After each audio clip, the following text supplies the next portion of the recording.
Good afternoon, everybody. There's a table there. And thank you for joining us today. A welcome to the inaugural High Performance Sports Seminar presented by the Sport and Physical Activity Research and Teaching Network, or more affectionately referred to as the SPARTAN, within the university. Before we begin, I'd like to recognise and pay respects to the elders and communities past, present and emerging of the lands on which the University of Sydney campus stands, which is the Gadigal lands of the Eora Nation. For thousands of years, they've shared and exchanged knowledges across innumerable generations for the benefit of all. What we have happening today, as I said, is our inaugural event. The intention is that we will now have an annual winter seminar that will focus on high performance sport. And in years to come, the speakers will come from a collection of those of you who are in the room today and those still to join the network. We will feature some of the research and teaching activities that our academics have completed in collaboration with coaches and clubs within Sydney University Sport and Fitness, as well as some of our external partners, which have included a number of sporting organisations when the network came to be. I won't spend too much time soaking up an introduction for Spartan, other than to say for those of you who see out the first 2.5 hours or so of presentations from our wonderful speakers, there will be food and drinks at the end of it, where we really hope to see the big opportunity for having a session like this be. And that is, you'll notice when you registered that you would have been asked to include a few sentences or words on your tags to identify areas of interest for collaboration and networking. And we hope that there will be events like this that help collaborate or foster those collaborations to come. For those of you who haven't met me before, I'm Kieran Rooney. I'm co-lead for the Spartan with Melody Ding in the School of Public Health, which is a collaboration between both the Sprinter Group, Public Health and Health Sciences to try and enhance research and teaching collaborations in sport and physical activity. So we've got a wonderful lineup of speakers who I'm very grateful for being available at relatively short notice. The fact that we only have around about 11, or actually not even that so much, 10 hours or so of winter left for our winter seminar was very helpful to have wonderful people available for us. And as I said, in years to come, we'll be looking at the stories that we hear from members of Spartan to help us facilitate these seminars moving forward. So I'd like to introduce our very first speaker for the event, which is Dr. Jessica Orchard.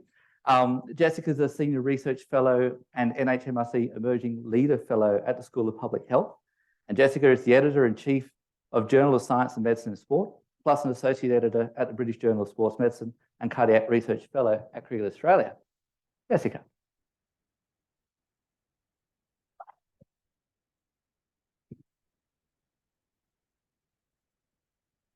Hopefully that's on now. Thanks so much, Kieran, for the invitation to be here today, and also for a bit of flexibility in the date because I was on the plane yesterday, so just back for this one. So I thought I'd start with a little bit about what is athlete's heart, because it's a term that's often used, and it's also sort of the reason that we do cardiac screening.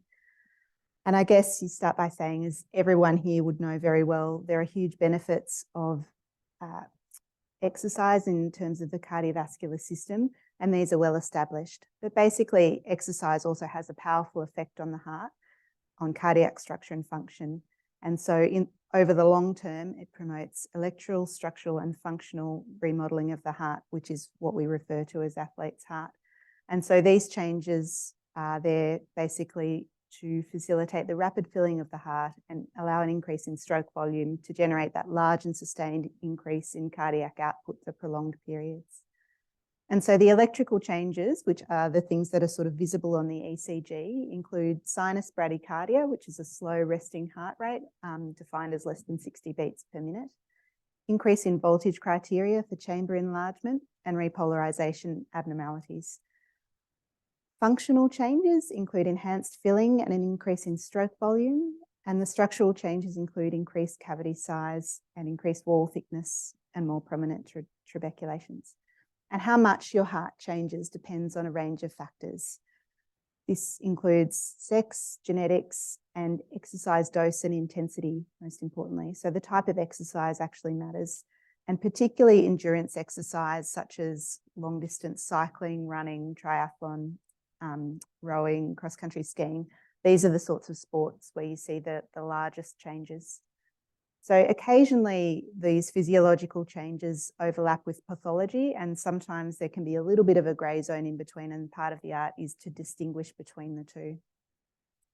And so if we look at sort of the slight differences you see in endurance training versus strength training, it's sort of demonstrated in this framework, which I won't go into in enormous detail, but obviously a lot of sports include both strength and endurance, so you sort of need to adapt it a little bit.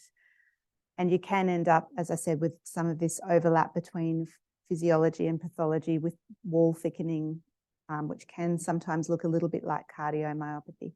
But if we look at the American College of Cardiology classification of sports, which I wouldn't call this a perfect classification by any stretch, and I do wonder if someone was just there with a whiteboard and making a bit of an approximation at times, but it does give us something to go on.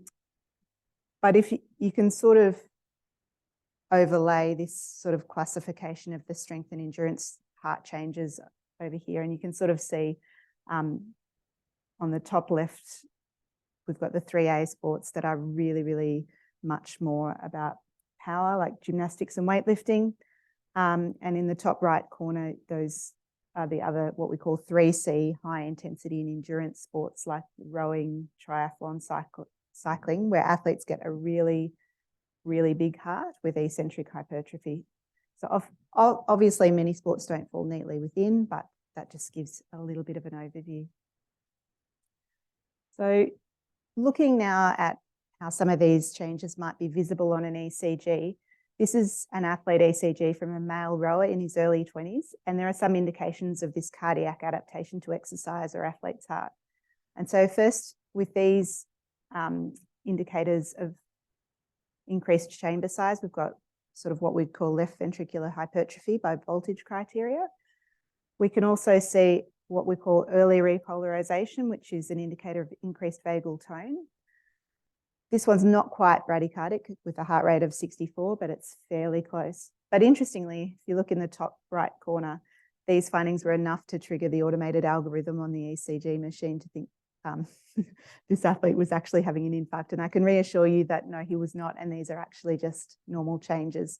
But that just goes to show how different athletes' heart can appear to the automated algorithm and why it's so important to interpret them properly. So really the goal of cardiac screening is the prevention of sudden cardiac death. And so there's a lot of nuances and practicalities, but that is the ultimate goal. And so that was recognised by the European Society of Cardiology in this very first statement in 2005, where they recommended doing a resting 12-lead ECG on athletes participating in high-level sport. There are also some other related benefits of doing a screening program if it's done well, which include broader awareness of cardiovascular health across the organisation and hopefully also emergency planning and response as well. I'll go into those a little bit more later. But looking at sudden cardiac death, we do have to say it is a rare event.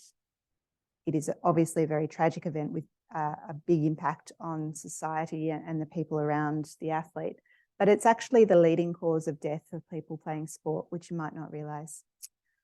As with many things, the risks vary according to age, gender, ethnicity, sport and competitive level, with the data showing us actually that Black African-American male basketballers at a high level of competition are actually at the highest risk. That's data from America, but in Australia, the stats are sudden cardiac death is 1.3 per 100,000 per year. That's in the general population, not just athletes. And 15% of these occur either during or immediately after exercise. There are a range of causes of these sorts of, I'm just noticing some of my slides haven't come across perfectly. Things have moved around a bit, but anyway. Many of the causes are genetic or inherited, but there are also some acquired causes as well. And so the rationale for screening is that conditions associated with sudden cardiac death, oddly enough, can actually be asymptomatic. So you can actually be a top-level athlete and still potentially have something going on that you may not have noticed at all. Importantly, competitive sport can actually be a trigger, and especially in the context of professional athletes who are being asked to work very, very hard and even harder in the course of their employment. So there's sort of a strong work health and safety argument in favour of screening as well, especially at that sort of professional level. Most importantly, perhaps, the screening accuracy has improved a lot in the last decade with improvements in the guidelines for athlete ECG interpretation. And as you could see on that first ECG I showed, without specific athlete criteria, you'd be saying, oh no, this is terrible, this is abnormal. But with all the benefit of data and improved sensitivity of the criteria, we can now say with confidence that that one's pretty normal.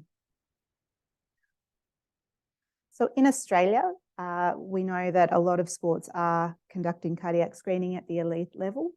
There's a lot of consistency with the very funny things going on with these slides, sorry. With a very similar protocol between different sports, which is a history and physical examination and a resting 12-lead ECG. There are a couple of sports like soccer that also do an echocardiogram as well for every player, but they're in the minority. Most sports are also screening junior elite athletes as well as adults.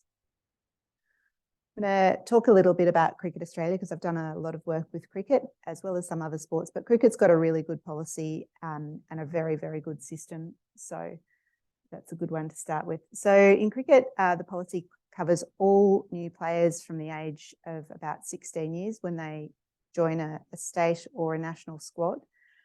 They're screened on entry and then every 2 to 5 years throughout their career, depending on their age. So we screen more frequently in the younger ages because the heart changes a little bit more at this stage and it's more likely that you might find something if you screen again. As with many other sports, history and physical and a resting 12-lead ECG, there's the option for players to opt out if they would like to, and any abnormal results are followed up as required. Most importantly, we've got an amazing expert multidisciplinary sports cardiology panel who are often available to help with any of those follow-up and difficult decisions. So as part of my PhD, which is a few years ago now, we did a really detailed audit of the screening program for cricket, and we wanted to see in the 5 years the program had been running sort of what the outcomes were in terms of major findings, the level of compliance nationally, and sort of what sort of athlete heart features we were seeing on the ECGs. So I'll give the summary here. We went through 710 ECGs that were all re-reviewed a second time and found really high compliance with the policy. So 98% of those current athletes had been done. Mean age of 20 years with a fairly sizable age range because of Big Bash, basically, people playing longer. We had just over a third being female players, which is just a result of the fact that there's not as many female players as male players, although I think it's certainly moving in the right direction. Very small number of players opted out, and at that stage, a few athletes had been screened twice, so there are a few more ECGs than people. So in terms of major findings, we didn't find any of the nasty conditions associated with sudden cardiac death. So that's one of those negative findings that you're really pleased to find. We found a small number of other disorders, which none of which are too concerning, but generally result in a little bit more follow-up over time. And I guess the summary of this study was that we were the first to do a complete audit of all screening ECGs in an Australian sport and the first in the world in cricket. In England, they were also doing an audit of their screening program in cricket, but happily we got in there first. We found very high compliance with the policy. We did not find that any players had had a condition associated with sudden cardiac death, and no players were excluded from sport for a cardiac reason.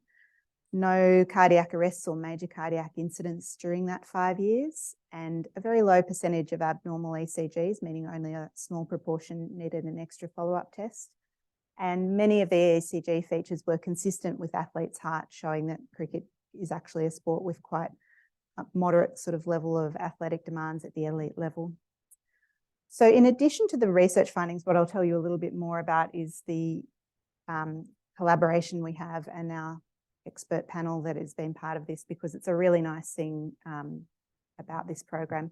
So this multidisciplinary team has got sports cardiology, electrophysiology, cardiac MRI and imaging specialists, genetic heart disease experts, researchers, importantly physio and sports science and sport and exercise medicine on it. And it's got some external people to cricket and some internal. So that's a really great mix, because they can tell us exactly what's going on the ground, the internal people, and then the external experts can just say everything they know from the best research in the world. So as well as just helping with tricky cases, this panel has designed the policy, reviews it every now and then to optimise it. If a player needs to get seen at short notice, they're able to squeeze someone in, which is really helpful because no one wants to wait 6 months for an appointment as an athlete. And we've published a lot of research together. This has been going since 2016, and I'm pleased to say that it's gone from strength to strength. And we've also done a bit of work now with some New Zealand colleagues in High Performance Sport New Zealand and some work with New Zealand football. So when you build a good collaboration, it's a really lovely way to see it expand over time as well. So one of the other things that's really important when you're doing a screening program in an organisation is the increased prominence of the cardiovascular health that should go with it. And so really,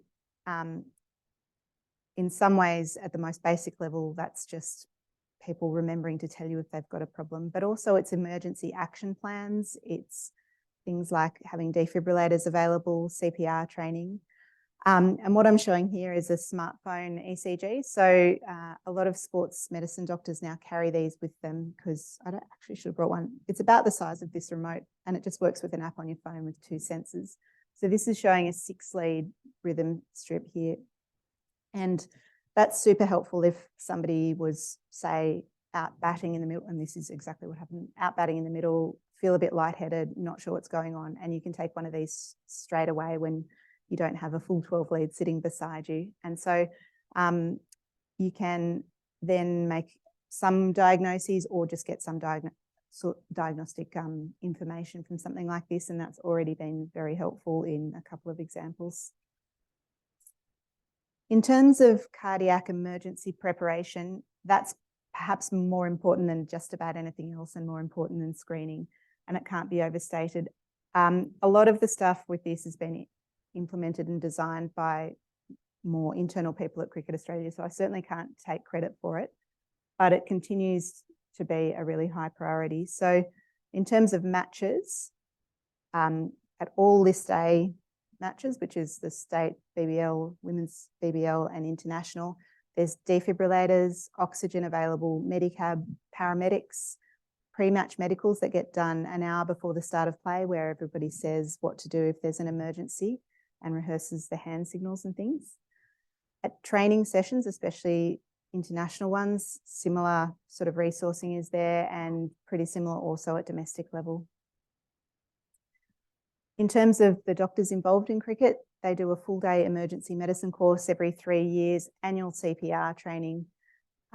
They do carry defibrillators on tour. They have smartphone ECGs like the one I just showed you as well. And in the picture there, that's actually meant, they call it a smartphone size, but it's a defibrillator that's this big and it's quite light. It's a single, they call it single use. So you can use it for more than one shock, but only on the one incident. And they could be a bit of a game changer as well, because if you're going on a hike or something, you can really quite easily put one of those in your backpack.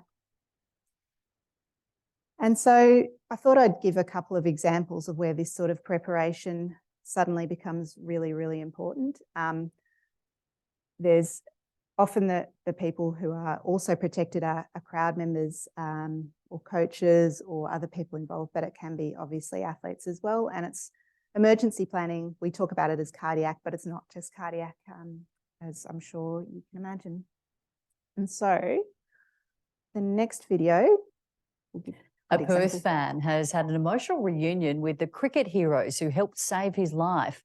Murray Hunt suffered a heart attack during a Sheffield Shield match and says he wouldn't be here today without the quick actions of the Western Warriors. Great-grandfather Murray Hunt meets the man who saved his life. I really do owe you my life. There's no doubt about that. Western Warriors Dr. Tom Hill ran to the 64-year-old's aid when he suffered a heart attack in the middle of watching a Sheffield Shield clash against South Australia at the Wacker 2 weeks ago. When I got there, it was in a pretty bad way. So it was blue, non-responsive, no pulse. So I started CPR, and so we popped the defib on him, gave him a zap and 15 minutes of work, and then he came back to us. The cardiac specialist there sort of said that I was very, very lucky that had it happened at home, I probably wouldn't be having this conversation with you now. Sidelined through injury, all-rounder Ashton Agar and fast bowler Joel Paris also ran to help.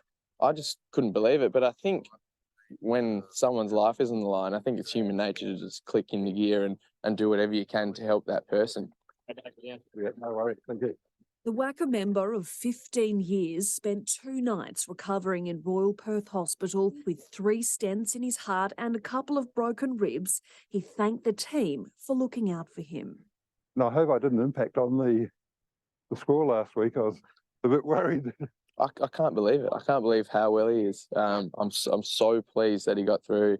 This is where it all happened. Murray had been running down these steps to the members area to grab a team sheet, but when he came out and started heading back up, he passed out, hitting his head against this window.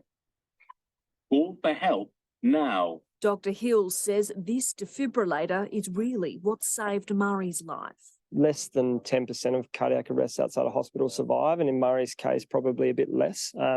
So I think it really speaks volumes of having a defib close by.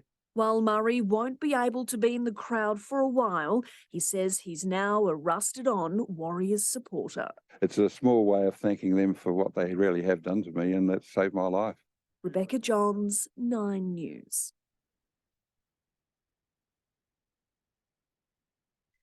So that video is actually from 2018, and anyone who recognised Ashton Agar's hair, he's got a bit more hair. It does date the video a bit, but gives you a really good sense of why that's so important. And so, as I mentioned before, the pre-match medicals were instituted in 2014, and they involve an hour before the match, everyone meeting up to go over the emergency protocols, phone numbers, who's on duty today, where everything is, all the emergency equipment, and even to document the relevant hand signals if there was an emergency. So finally, I think it's also worth mentioning cardiovascular awareness in other age groups. And as anyone who's been reading the media in the last couple of years would know, there's been some very, very high profile cardiovascular deaths in the older age groups. Cardiovascular awareness and risk factor reduction in these older age groups in a sporting organisation, or obviously anywhere, but it's also important. And we always hope that that goes with a cardiac screening program. It's a little bit harder to screen in the older age group because what you're looking for is different. It tends to be what you call sort of acquired disease, so coronary artery disease and things like that. But a focus on risk factor reduction like smoking, cholesterol, all those sorts of things is important. So heart health checks are a really important part of this, and they can be done by GPs and don't really require an ECG, but as I said, more of a focus on those other risk factor reductions. So I guess the summary is, if you're going to do cardiac screening of athletes, you really absolutely have to do it well. And so in cricket, we've aimed to set the gold standard, as well as implementing a best practice screening program itself, which is audited annually as part of ongoing quality improvement. It's also supported by an outstanding collaboration of people, which forms part of what we would call our sports cardiology infrastructure. The result is an increased cardiovascular awareness across the organisation. And importantly, it's also accompanied by a detailed program of cardiac emergency preparation with defibrillators and other emergency equipment available. Training and detailed pre-match medical briefings are also a big part of that. But if you only do one thing, it should be the cardiac emergency planning. If you don't have the resources to do a screening program, the best thing you can do is the emergency prep, because it's definitely the most important. So I'd like to thank everyone involved at Cricket Australia and our Cardiac Experts Advisory Panel. I'd like to thank NHMRC and Heart Foundation for funding, and also our High Performance Sport New Zealand colleagues. And just before we finish, I'd like to give a quick shout out for JSAMS Plus, which is a journal that I'm now editor-in-chief of. It's a companion journal to the Journal of Science and Medicine in Sport, fully open access. Full fee waivers are still available for about another year. And we've got quite a few different article types. It's particularly focused on anything to do with exercise and rapid reviews. So if you've got anything coming up you think might be appropriate, do give us some consideration. I wanted to say thanks so much and happy to have questions. Yeah. So we'll open it up now. We've got a good 10 minutes for question time for anybody who has particular questions or comments or contributions. Jing and Noah will make their way around the room, so just raise your hand. Is there anybody who wants to kick us off? I'll get us started. I'm fully conscious that we're recording this, so those that aren't here might hear it, including the governance team within this building. What I like about this is that we often put up the high performance athlete as an exemplar of our super fit, super challenged individual. But it also highlights so that a lot of them are carrying the injuries and conditions that we might not be aware of. Keeping in mind, Spartan is supposed to be looking at high performance sport and physical activity for the general community. How much do you think we can learn from using the elite level athlete and your work for informing guidelines and policies for general community population participation? Yeah, I think that's a really good point. And I think at the community level, the absolute best thing you can do is have defibrillators available at matches. And it's not terribly uncommon for there to be incidents during a match, because while it's sort of called the exercise paradox, while exercise is enormously of benefit in terms of reducing your cardiovascular risk, if you are going to have a cardiovascular event, it may be while you're exercising. And so even though it's of benefit, the fact that your heart's working so hard can be a trigger. So the other thing about it is it needs to be accompanied by regular checking and training of how to use it. So you do often hear that there's a defib, but it's in the back of someone's car and it's locked, and I'm not sure where that person is today. So, or it's locked in the clubhouse because it's owned by the footy club and we're the cricket people. And you just, those things are so solvable, but they're not solvable in the heat of the moment. So they really need to be accessible. So I reckon that's the major one. Yeah.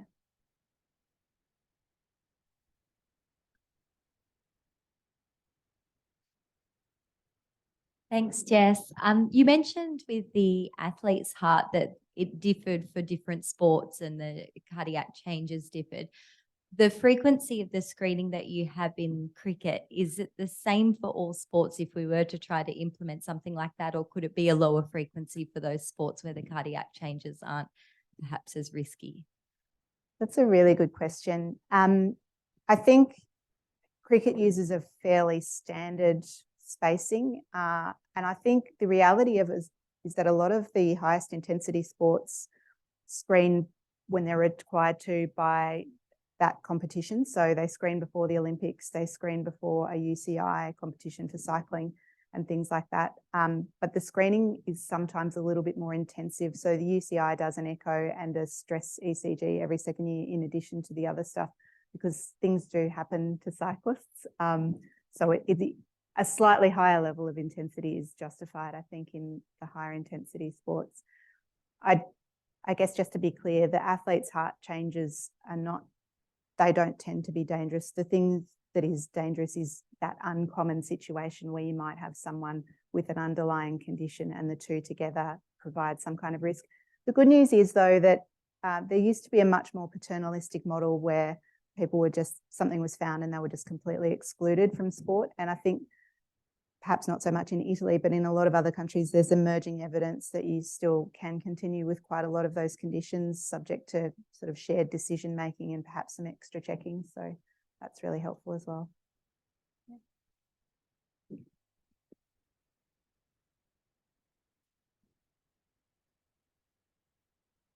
Thank Thank you for your talk. I've got a special interest in digital health, and I was just wondering about those 6-lead ECGs. And is that sort of used also on the sports field regularly, just as a monitoring device? And how confident, I guess, are the doctors in using that as to compare to the sort of gold standard Holter? Great question. So we've got a study that's actually doing a direct comparison of the two. And so far the results show accuracy is really good. It's very slightly different, but not to a level that's clinically too bad, because basically you're never sitting there choosing between the two. Like if you need a really good ECG, off you go and you get your 12 lead. The advantage of the smartphone one is that it's in your pocket and it can be wherever you are. So it definitely gives good enough information at the time. They probably, on the sports field, they wouldn't use it for general monitoring. They would use it if someone says, I feel a bit strange, and it might rule out a cardiac cause, or it might show something really quite interesting. We've published a case series which has shown quite a few conditions that have been picked up on it. There was a cricketer who was playing during a game, felt lightheaded, came off and had atrial fibrillation on the smartphone ECG. Those are sort of available to the general public. So for any patient who thinks they might have a cardiac issue that can't be caught on a Holter monitor, they can be really, really useful. Yeah. Jessica, I'm curious about the retired athlete. So when we have individuals training and competing like this, obviously there's a lot more physical demand on them during their competitive years. And then they enter into retirement, and then workload during a week might not be anywhere near what it was. Is there any concerns that we should have for retired athletes, people coming out of competition, that their cardiac system might have adapted in a way that doesn't quite cope with a newfound, lesser active world? That's a really good question too. I think any kind of negative effects from retirement would be based on if they did not enough physical activity and those other sort of risk factors started to get worse. So if you put on weight and you're drinking too much and you start sort of not doing much exercise, that can be a problem. Depends on the sport. I think there's a lot of sports like triathlon and things where people never seem to retire, but so it's the other way around with them. And when you look at endurance athletes that keep going into their 5th decade, they're actually at increased risk of atrial fibrillation. Right. And there's a bit more evidence about that now. But just having been an athlete and sort of stopped, not so much. In fact, sometimes you can see some of the athlete heart changes reduce as people detrain, which is quite interesting. Yeah. We do have time for one more if there's any particular burning question. Otherwise, I'll ask you to, what's there one? Steve. Yeah. We entered into our second part of the seminar series today. This is where we have invited speakers who are academics within the network and also Sydney University Sport and Fitness coaches, with Sydney University Sport and Fitness being our major collaborative partner for the network, where we're hoping for people to be able to showcase some of the projects or work that they've been doing over their time. And in future years, we'll be able to build this session more and more with any of the early career or mid-career research projects that are running. So to kick off our second session, I'd like to introduce Associate Professor Leanne Hassett. Leanne is an Associate Professor in Physiotherapy, a Senior Research Fellow in the Institute for Musculoskeletal Health, and leads the Implementation Science Academy within Sydney Health Partners and the Implementation Science Network within the Faculty of Medicine and Health. So I'll hand over to Leanne. It's meant to.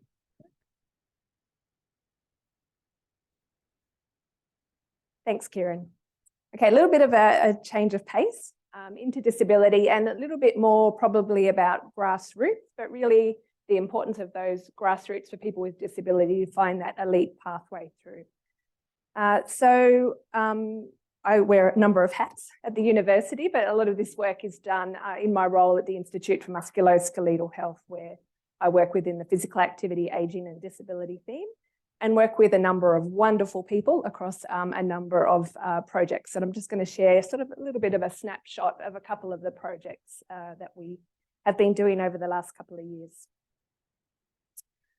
So just a little bit of background. So I guess the importance of this area is that there's a large proportion of the global population that live with some level of disability. And this percentage is only going to increase over the years as we have an aging population.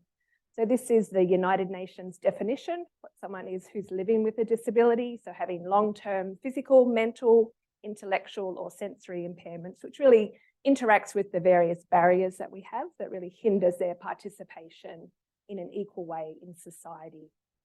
And so we see people really face a lot of challenges and health inequities, and this really places them at greater risk of developing chronic disease and earlier death. And so one way that can help to reduce those risks is for people to be more physically active. And so sport is a great way for that to be an option.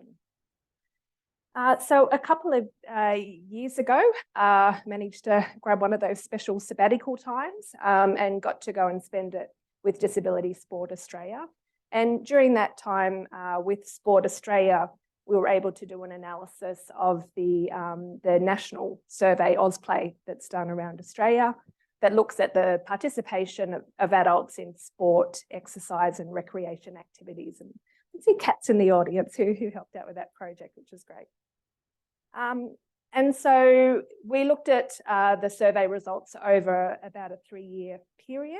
And so we had about 10,000 adults with a disability and about 44,000 without a disability. And so if we look right across the adult lifespan, you can see that adults living with disability are much less likely to get their levels of physical activity to meet guidelines from leisure time physical activity, so compared to adults without a disability. If we look at the types of activities that they participate in, so the first bulk over here are adults with a disability, the other one's adults without. 8 of the 10 top activities are actually the same across, but you can see a number of sports included there. And the difference has been that the adults with disability, that's football or soccer, and tennis don't come into their top 10, where bowls and fishing come into their top 10. If we look particularly at participation in sport, so this is looking the first 2 columns looking at males, so with disability and without disability, and then comparing to females. We first look at and focusing on the blue part of it, which is those who participate in sport only. We can very clearly see a difference between males and females, but we can also see a much lower participation rate in sport for those living with disability compared to those without. And when we think about how people living with a disability can participate in sport, there's a lot of different ways, and the inclusion spectrum is a really nice way to be thinking about options for people. So some people with disability will be able to participate in mainstream activities with no modifications. Others may need just minor or major modifications to participate in that more mainstream events. They can participate in activities where it's primarily for people with a disability, but there is a mix. So wheelchair basketball is a really good example of that one. And then there can be sporting activities and events for people only with a disability. So amputee soccer, wheelchair rugby or murder ball, as it's called, are good examples of those. And then there's always the option of non-player roles as well. So coaching, referee, manager type of roles. So there's lots of ways that people with disability can participate. But there's also lots of things that stop people from participating. And so again, looking at that same data, so those people who are currently inactive, looking at what were the main reasons why they were going to struggle to manage to become more active in the next year, you can see that the barriers are quite different for those with a disability compared to those without. So with poor health or injury being the #1 barrier for those living with a disability.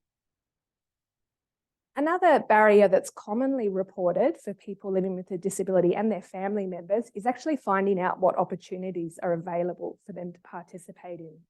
So we had a wonderful medical student a couple of years ago who did some work with us. And so we looked at the top 20 sports that were participated in around Australia. And we did an audit of their websites to have a look at how much information was there about disability for people to go and find out about those opportunities. And so we looked at the national sporting website, then down to the state level, and then we looked at 4 different local council areas, and council areas where there was quite big rehab units involved in those. And so what you can easily see is that the information about just even mentioning about disability, it really drops down as you look from that national to state to local level, and actually finding, how do you go about contacting someone locally about how they can come and join a local activity? There's really hard to find information about that. As part of that project, we also spoke to 25 of those sport providers to try and understand their perspectives as to what are the challenges for them to actually deliver these type of sporting activities for people. And they came up with a number of barriers. So there's always a lot to be done, never enough money to have it.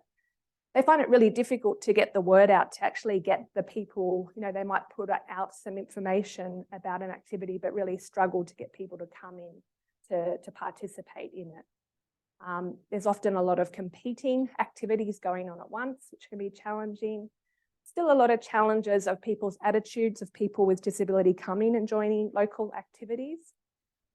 There's never enough facilities or time in facilities to allow that extra bit for people living with disability. And then there's a lack of qualifications. That kind of leads on to the next one, which is about the knowledge of working with someone with a disability. So we've just finished a really big review of randomised controlled trials of sport and physical recreation for people living with a physical or an intellectual disability. And I've just kept the table up there to show all the green showing that there's effects, of wonderful effects of all of those different types of activities. We didn't find any randomised controlled trials of sport. They were all physical recreation, but just showing there's lots of benefits for participating. But the reason I put it in was more about those who are leading these activities. So of the 74 interventions that we looked at, the trials reported that 88% of those people were trained in how to actually deliver the intervention. So there might have been an accredited coach or trainer for that. But only 37 of them reported that they had any experience or training to work with people with a disability. And that's a really common barrier reported by people with disability. There's also obviously the barriers from the particular health condition that they have. So this is just an example from traumatic brain injury, but fatigue can be a really big problem for people, particularly if they have inefficient movement, then it can be higher oxygen requirements for participating. So that can be challenging as well. So this kind of just to finish off leads with some current work I've been doing over the last couple of years, which is to develop Australian clinical practice guidelines for physical activity for traumatic brain injury. And fingers crossed, tomorrow these will be up on the website for public consultation. So we have 10 recommendations within these, and it's informed from a number of research projects that we've been doing. But just, you don't have to read all this, but it's just to say that 2 of the recommendations are about return to sport. So sport for children and adolescents and for adults and older adults. And so it is one of our national recommendations that we will be looking at moving forward to implementing.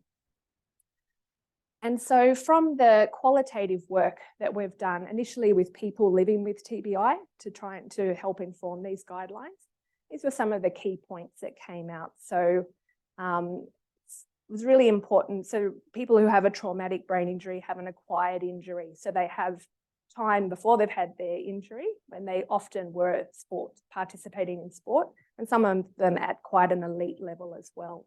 And so that can be quite a motivator for people to want to get back into sport and wanting to get back to that activity.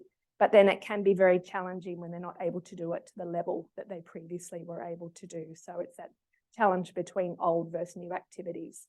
It's a really important opportunity for them to connect out in the community with other people. It can be very isolating having a traumatic brain injury.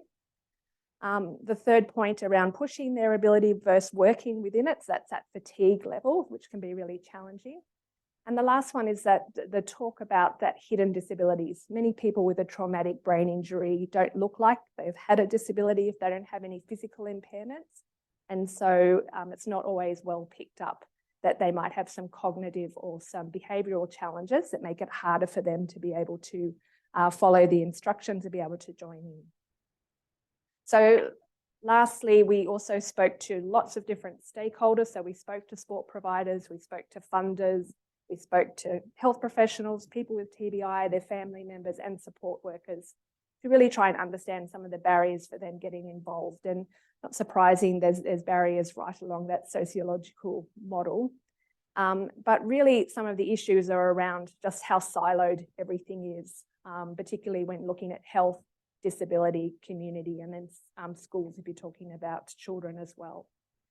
And so thinking of solutions, once again, back from talking to our sport providers, there's lots of ideas of how we can do this better. So that working together, that partnerships is a really key component, particularly with health professionals and coaches coming together to work to support that person with disability. Increasing understanding. So Disability Sports Australia is a really good example. They now have a national education program that anyone can join up and do some training in working with someone with a disability, which can be really useful.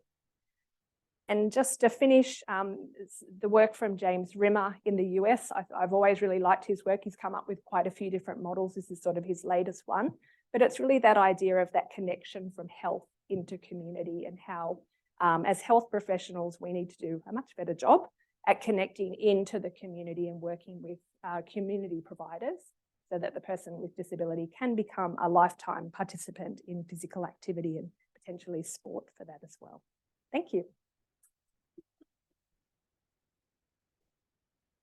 Thank you, Leanne. We were intending on leaving all the questions for these rapid presentations for the networking session afterwards. So if you do have a question for Leanne, hold on to that because we will be having the networking drinks and foods at the end of this. So now I'd like to call upon our second speaker, Dr. Shane Ball.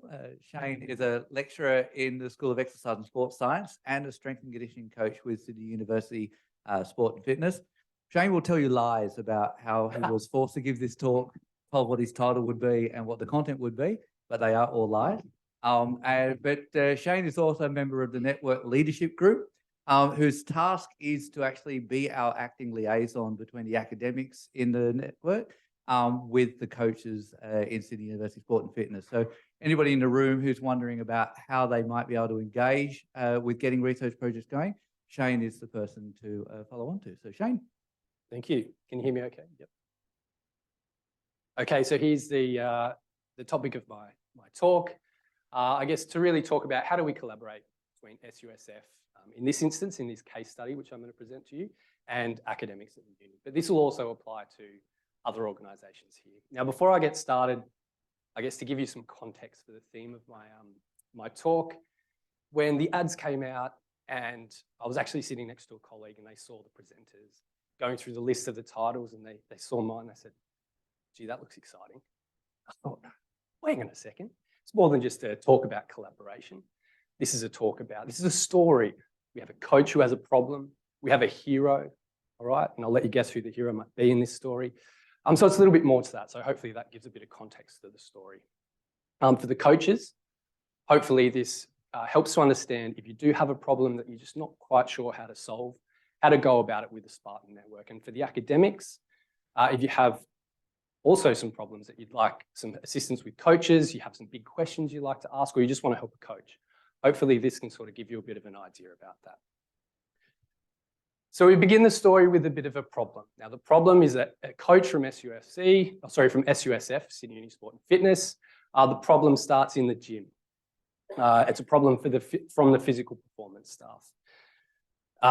Coaches think of one of those performance problems that you're just not quite sure how to solve the problem, what the solution is, so you need assistance.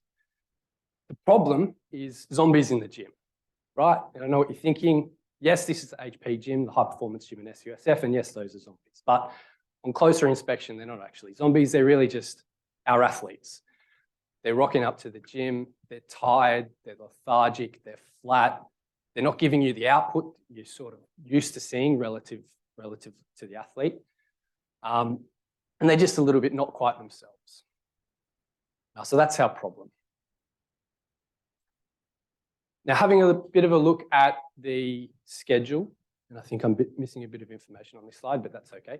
Having a look at the schedule here, we can sort of get a sense of why they might be tired. This is a schedule throughout the year for a rugby athlete, training up to 20 hours per week and competing through the winter months. And you can see the pre-season starts in that late year, rolls through the early part of the year, and then the main in-season competition and finals run from April through to August. For their study, a typical normal semester study, you'll see in the bottom part here, starting March, typically, and end of Feb, early March, with exams, June period, a bit of a break in July, and then semester 2 repeats again. Now, this problem we're seeing isn't happening all the time. We're noticing, more often than not, around this time of year, as we transition from in-season to finals, and we have the exam period, typically, athletes are pretty tired. So there's our problem. Power. This is where our hero comes in. And of course, I'm sure you would have guessed already, the hero is the Spartan network. So we have our problem, or our coach with the problem. The first part in solving the problem, or at least in this process, is consultation with the Spartan network. As Kieran mentioned, we have for SUSF a liaison between SUSF and that's a member of Spartan and the university here. Through that consultation period, or that consultation process rather, that member of Spartan triages the problem out to experts within the Spartan network at the university to help solve this problem. In this case, we have a sports scientist and biomechanist as one of our members, a sleep physiologist, and a clinical researcher with a background, bit of a mixed background, but covering parts of nutrition and dietetics, athlete performance, amongst other things. So the process itself, the consultation with our Spartan members, so those 3 members that I just showed you, and the coach involved understanding the problem from a research perspective. So how do we address this problem through research?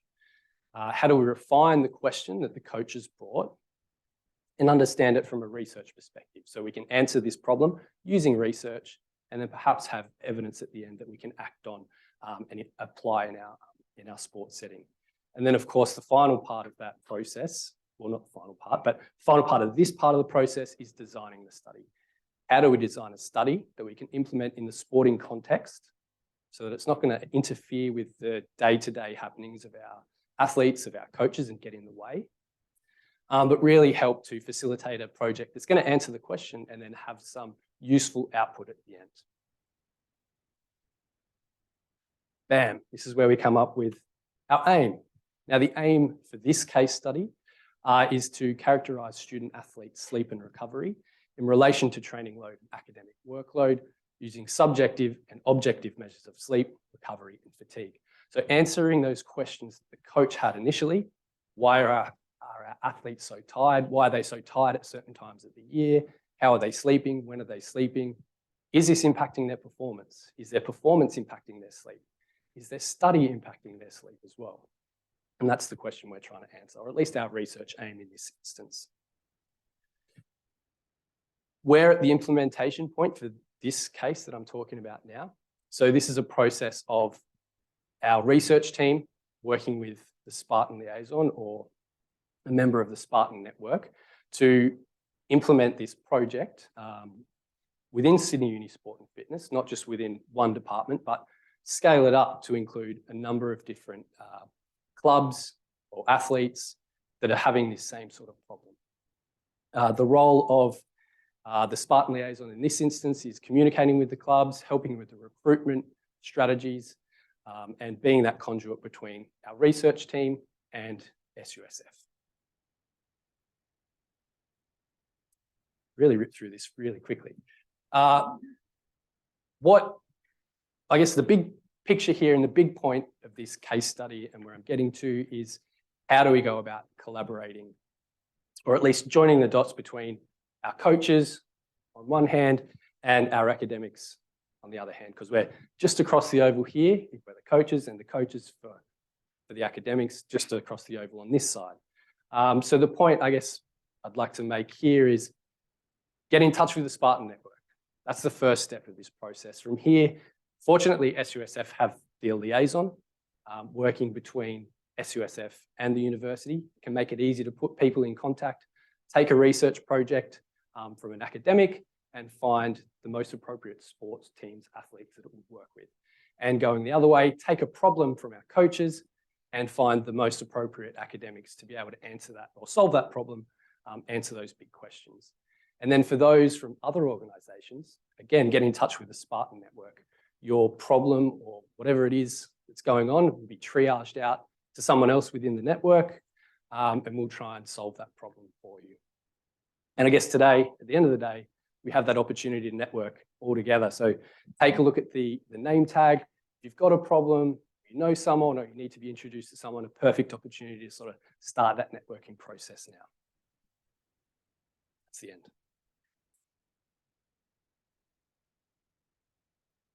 Thank you, Shane. And I don't know if it's an important note, but for those of you who aren't aware, we are currently ranked 5th in the world for sports-related subjects. Unfortunately, down from first only a couple of years ago. So it will be collaborations that we have between our academics and the sporting associations here that will help hopefully regain that top spot. So I'd like to introduce the first of our Sydney Uni Sport and Fitness coaches, Mr. Paul Bruce. Paul is a coach working with Swimming Australia. He's got over 30 years experience within the sport, which has included posts in Canada, as well as working within the AIS in Canberra and WAIS in Perth. So Paul, I will hand over to you. Noah, we just progressed through. Yeah. Okay, Paul, thank you. Perfect. Thank you. This is coming through.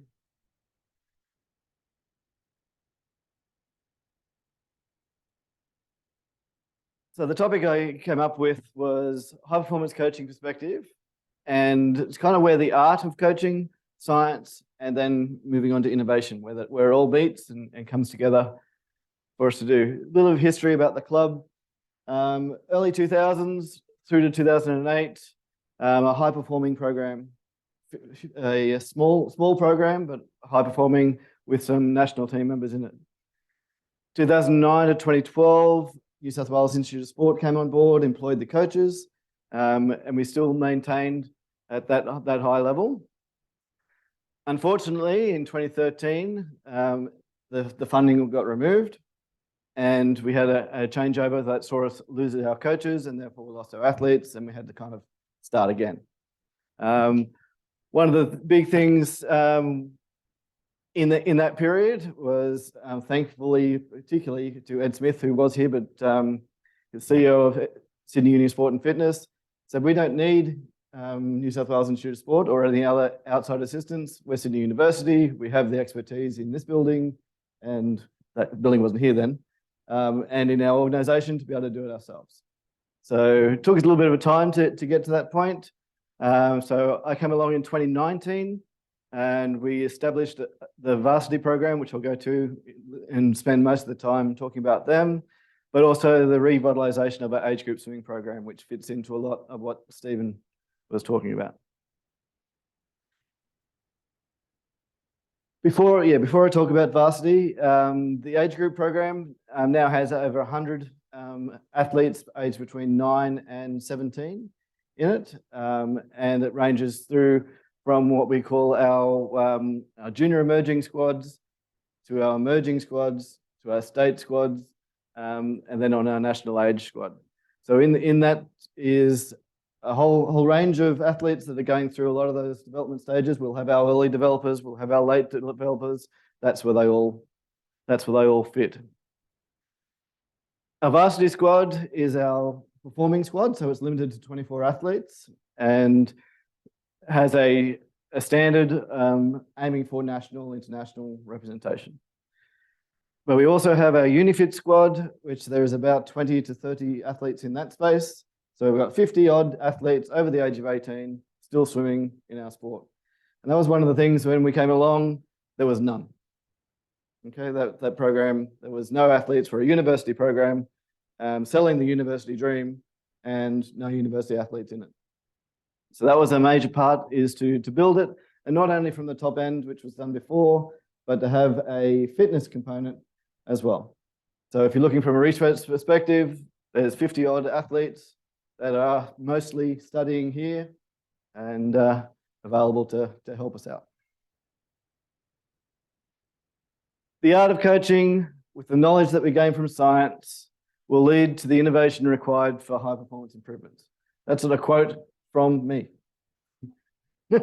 I tried to find something for it, but I thought, no, I like that. I'll put my name to that and I'll claim it. Because that's what I think it is. We have that, there's always been that balance between the science and the art. And we need to work together to come up with the right answers. We don't have the answers.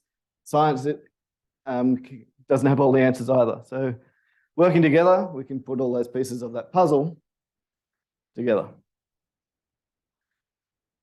What we've done over this last period of time is we've been involved in the athlete maturation, or the H2 growth study that Stephen spent a lot of time. So we've had athletes involved in that for the last 5 years, where they've been tested on about a 6-monthly basis.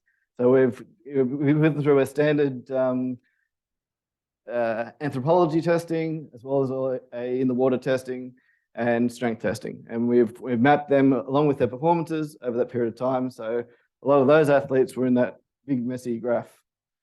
So we've had people involved in that all the way through. We've also had presentations from Stephen to our parent group with the kids in the room, because that is a major part. Coach can only sell so much, but we need the athletes, the kids and their parents to understand where they fit in that maturity, and particularly the ones that are on the edge, those 14, 15-year-olds that may have been an early developer and have had performance or success, relative success, and maybe thinking now that, oh, I'm on the decline. So we need to address that. But also we have the people that are the late maturers, which traditionally are going to be our better performers over time, but they've got to get there.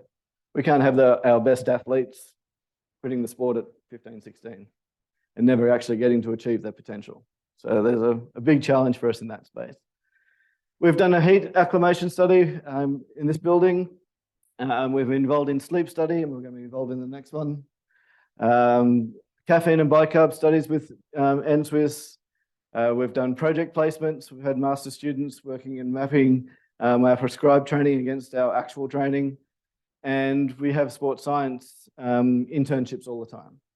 So this is only over 3 years. We're keen, we want to be involved, we've got athletes, please use us. This is a bit of a sales pitch to help me.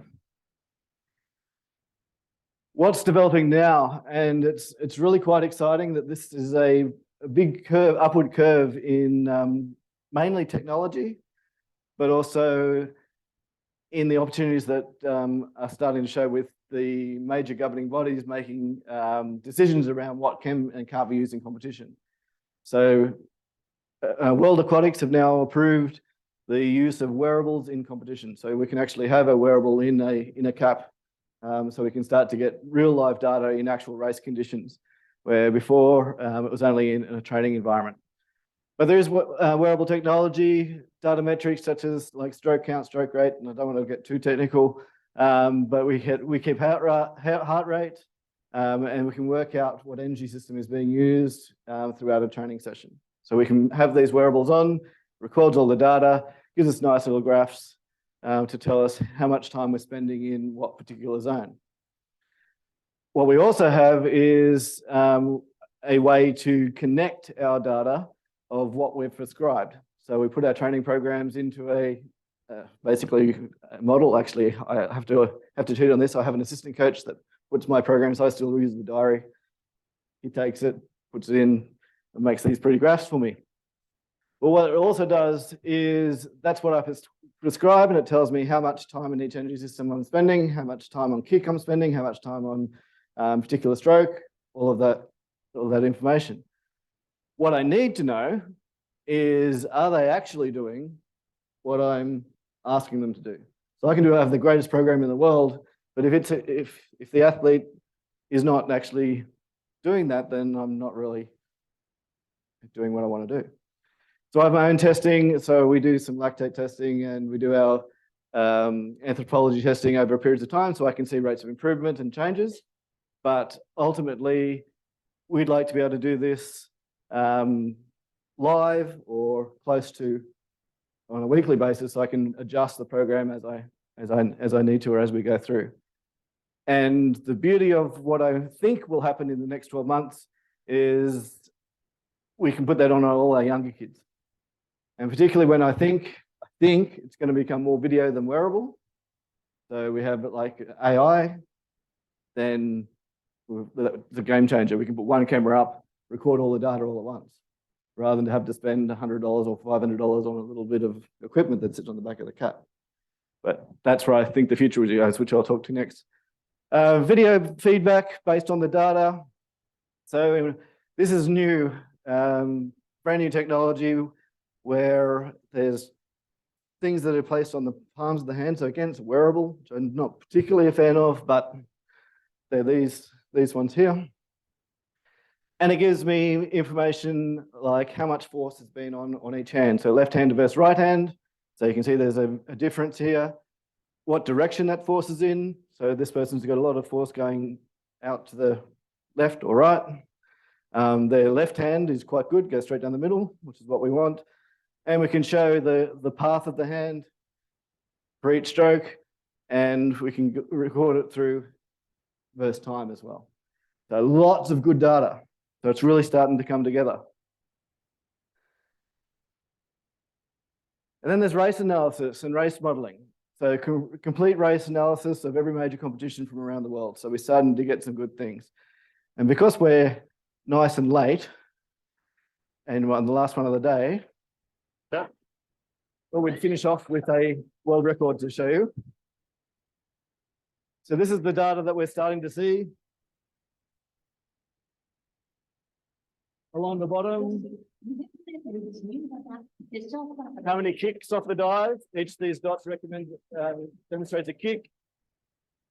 The strokes along the top in the blue, and these are the breaths and when they take a breath. We also have their velocity, the stroke rate, the distance per stroke, so how far they're traveling on each arm swing, and then there's the time at the end. Other historic straddle track here tonight,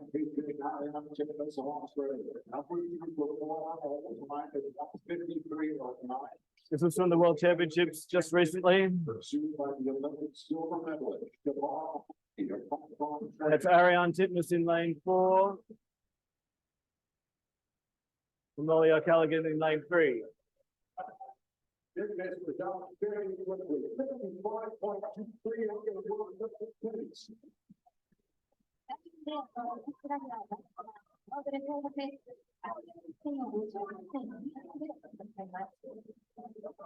World record was back in 2009 at Federated Color Radio Italy. The World Championship is up 52.98, so you can 1.43 to 150 turn.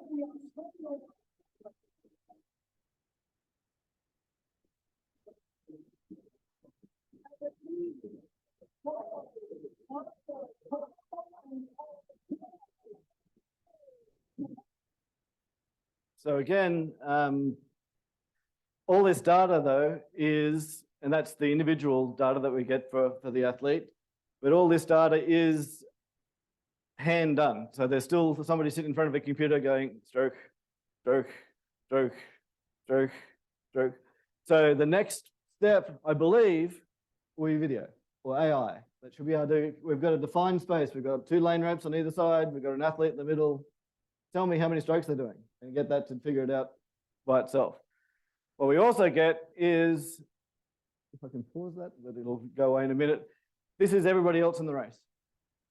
And we get all their data for everybody that swam. The interesting thing is you see here that, no light, this one.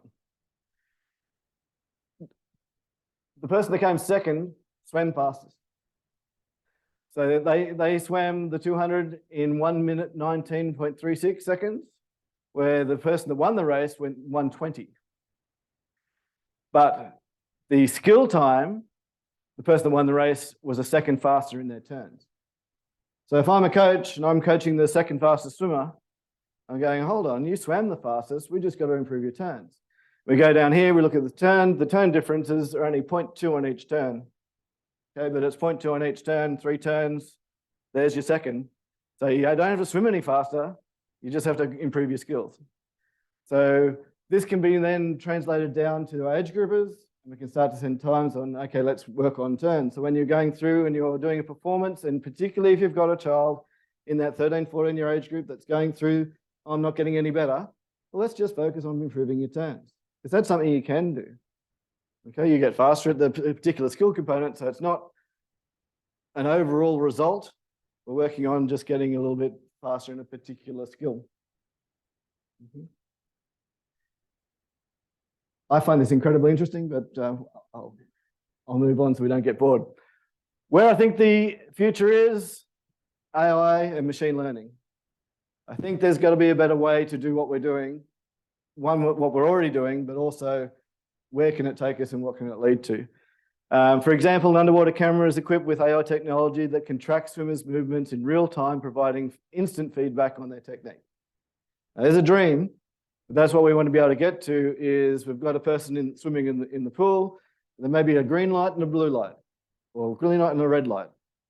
And if they're swimming inside the zone that you want them to swim in, or like either it could be a heart rate zone or it could be a technique field, like green light. They put an arm outside that technique, red light. So they instantly go, oh, red light. And they self-correct. And like, that's where I see the future going, but we're nowhere near that yet. Getting closer, nowhere near it. Federations are onto it. So Swimming Australia and United States are using it. But it's still at this stage, somebody going on a keyboard every time somebody hits a stroke.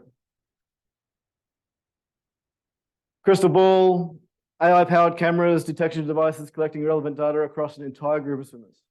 So one camera, a whole pool of swimmers, all identified by just a swimming cap or whatever we work out that we can use to identify them without wearables, providing coach and the sport scientists live insights to make appropriate changes and improve performance. Be it technique or skill, physiological, race strategy, or other components we haven't thought of yet. Future is bright, we can lead the way.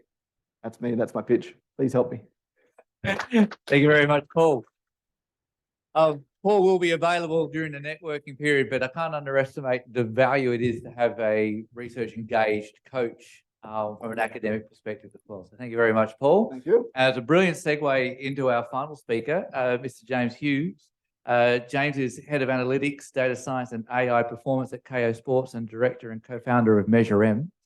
Measure M was co-founded in 2019 with the goal of bringing advanced AI techniques to the coach's table and synthesizing masses of sporting data into succinct, coachable insights on how to win matches, almost as if you guys were perfectly planned here. So if everybody can give James a nice welcome. Yes, thanks. G'day, guys. I think, yep, my mic's working.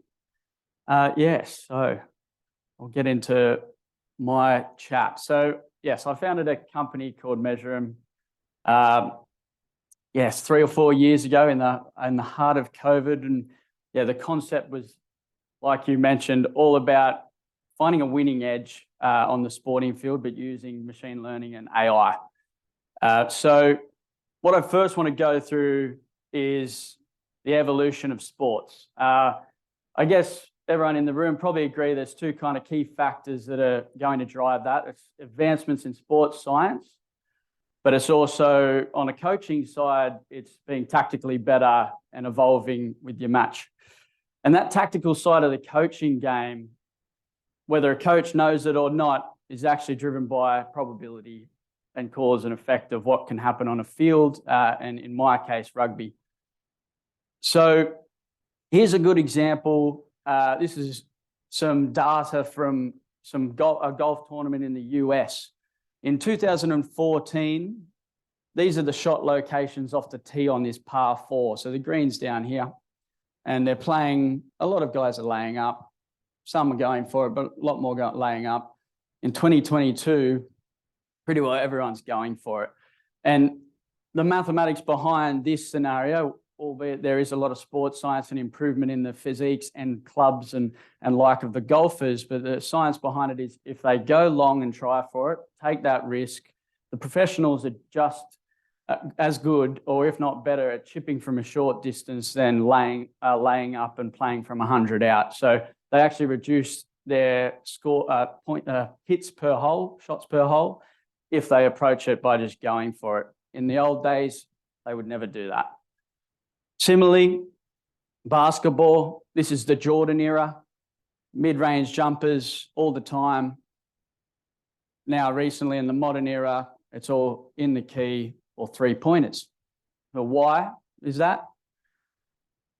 Essentially, a midpoint range shot for 2 hits 40% of the time in the NBA, and a three-pointer actually hits 35.5% of the time. And if you do some quick, simple maths, you're expected to score 0.81 points every time you take a shot.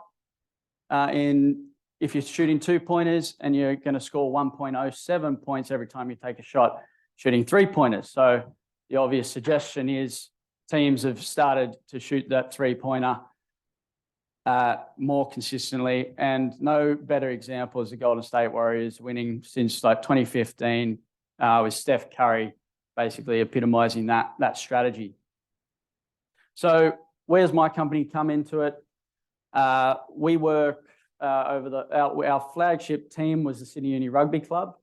We've worked with teams in Japan, teams in England, and now we're working with Eddie Jones and the Wallabies, basically providing coachable insights driven by machine learning and AI. So what I like to think is what we do for the coaches is we make them as handsome as Brad Pitt. And hopefully I'm not as bad as chubby as Jonah Hill, but we'll get away with that. But I guess there's a lot of hype around ChatGPT at the moment and how that functions. And the way we like to look at it and what we do is we go to coaches and we say, ask us a question. We've got the data. We've got the AI tools. We'll answer that question for you. There are future pipe dreams to literally have a ChatGPT for rugby and any other sport. But that's the general consensus there.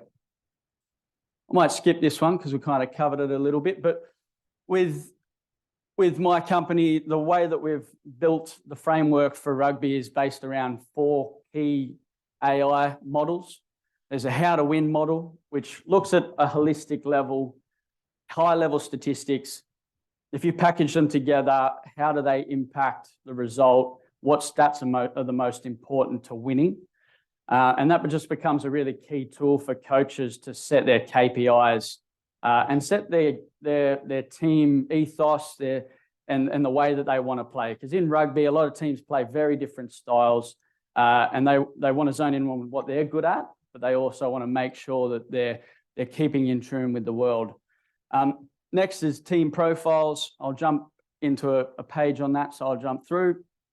Projected score value is our original model that actually works out the impact, the intrinsic value of every single play in a game. So if I pass the ball to the 12 and he carries for 5 meters at this specific time in this specific part of the field during this score with these guys outside him, it is worth 0.35 to the final score.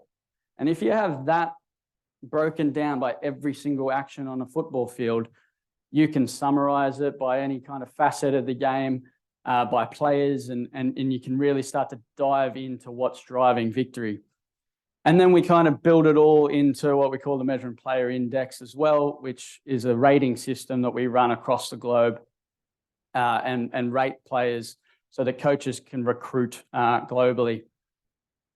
So, like I mentioned with the team profiles, this is an interesting one that we built out with Eddie Jones, was around blocking teams into what their strategic tendencies are. So you've got your expansive teams, the ones that like to carry the ball a lot of passing, a lot of offloading, to down the far end, your very tactical, regimented teams. As you can see, a lot of the international teams sit to that right side. If you look in countries like Japan, you start getting more teams over here because it's a bit more free-flowing game. But when you break them into these kind of blocks, you can instantly help a coach understand, okay, this is the way that type of team wins from past experience, and they can continue to learn off the back of that. So I was going to talk about Sydney Uni today, but given the World Cups on the horizon, I thought it might be a bit more topical to go through some international rugby examples. And this is the homepage of our How to Win model.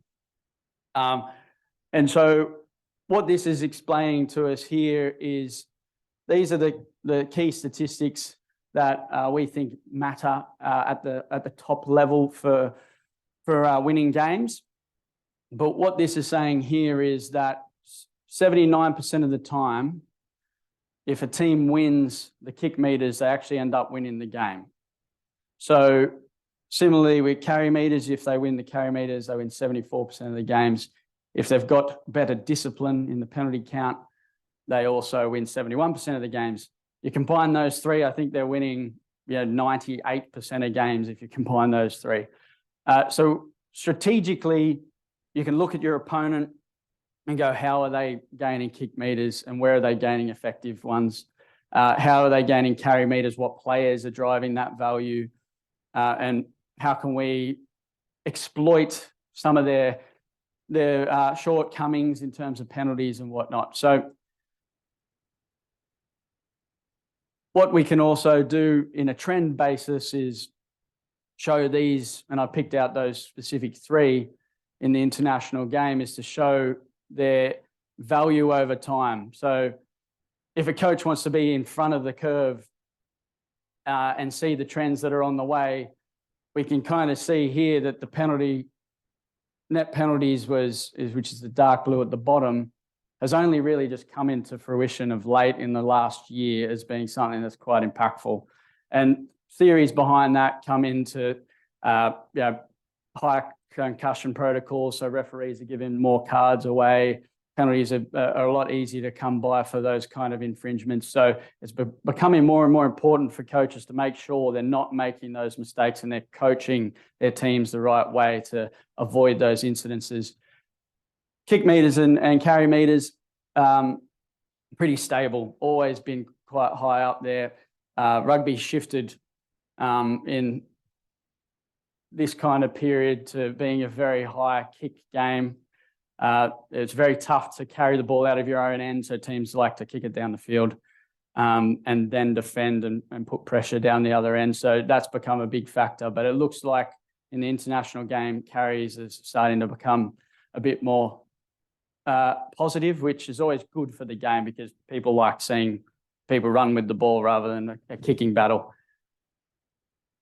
But when we've said that earlier around kick meters, carry meters, penalties are important for the game in general, each team has their own specific strengths. So what I've shown here is the top 4 international teams.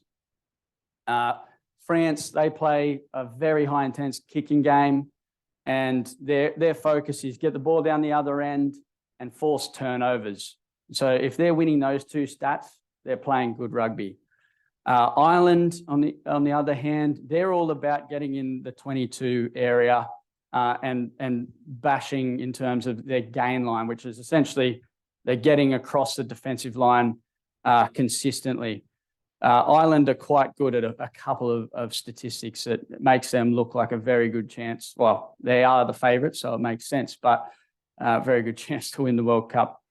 New Zealand, they play more traditionally to the stats that I mentioned earlier with kick meters and carry, but then the Springboks, they're more carry meters, running the ball really fast, so getting the ball out of the ruck really quickly, but then also they're really high in the set piece area, so they focus highly on being able to dominate in that region. So if we're talking to a coach, it's very much you're coming up against South Africa. These are the things that they're good at. This is what they do when they win. So what strategies can you put in place to reduce their likelihood of winning in and amongst your existing game model? So this is my last little slide. It's a bit of a dire position for the Wallabies in terms of win percentage. Down here at 0 this year.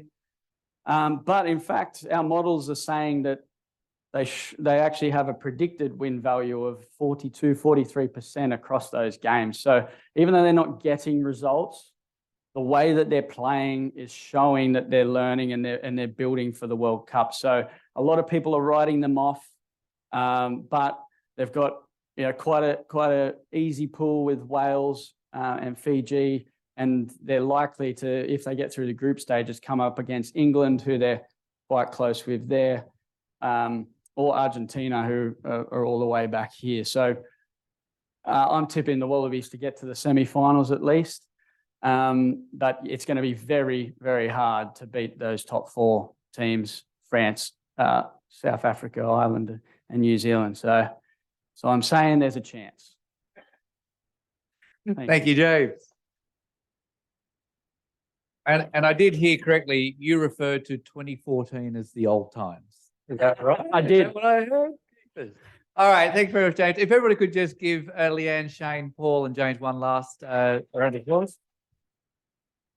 Thank you very much to everyone who attended. I should just point out that if you haven't already become a member of the network, to please join. Our annual budget is dependent upon a certain number of members, so please do share the QR code as far and wide as you can. There's also a feedback survey, which we'd greatly appreciate you to fill in.